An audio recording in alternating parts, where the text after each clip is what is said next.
une grande première. Alors que l'association Oser le féminisme dénonçait depuis de longues années les conditions de travail exécrables des candidates à l'élection de Miss France, l'édition 2022 a été marquée par une avancée spectaculaire. Les reines de beauté ont signé pour la toute première fois un contrat de travail. Pourtant, il est clairement inscrit dans le règlement de Miss France que la participation des candidates à l'élection nationale se fait à titre gracieux et ne donne lieu à aucune forme de rémunération et ou d'indemnisation. D'après les informations du journal Le Parisien, la présidente de la société Miss France, Alexia Laroche-Joubert, a décidé de rémunérer ses participantes non pas comme des salariés temporaires mais des figurantes. On a été payé 84 € par jour, soit 252 € net en tout. L'équivalent du SMIC.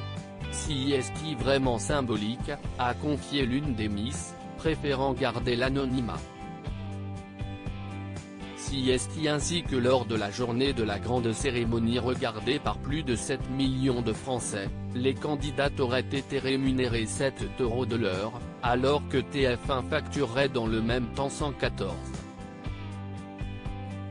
000 € le spot de pub de 30 secondes.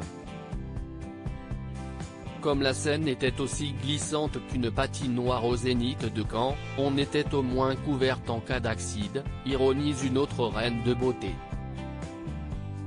Une Miss Balance, manque de sommeil, charge physique et psychologique. Malgré tout, la grande majorité des participantes se contentent aisément de ce salaire, que Roselyne Bachelot avait vanté comme étant une avancée sur le plan du droit du travail. Ambre Rieu, Miss Aquitaine 2021, a ainsi déclaré qu'elle ne s'attendait pas à recevoir le moindre euro. Et puis, on a commencé par une semaine paradisiaque à La Réunion. On a aussi gagné en aisance devant les caméras et en public, commente également cette dernière. Tant mieux si on est payé. Mais on ne s'inscrit pas à Miss France pour l'argent. Entre un iPad et des robes, on a été couverte de cadeaux. On est même passé au trésor de TF1. À 20 ans, CIST dingue, a surenchéri Léna Massinger, Miss Champagne-Ardenne. De son côté, Miss Corse, Emma Renucci garde en tête une expérience humaine incroyable. Mais ce son de cloche n'a apparemment pas été partagé par toutes les prétendantes. On devrait déjà avoir un contrat de travail dès le voyage préparatoire.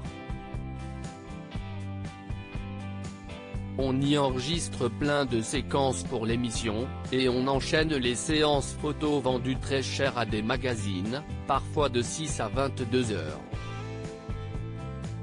Si est rare qu'on puisse flâner sur la plage.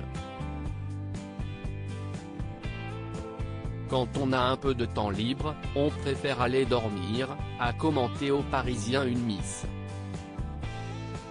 Avec le manque de sommeil, la charge physique et psychologique, certaines filles ont eu des problèmes de tension ou sont tombées malades, a regretté une autre. On l'a bien compris, à défaut d'une richesse pécuniaire, les reines de beauté repartent au moins avec des souvenirs plein la tête. Loading Widget.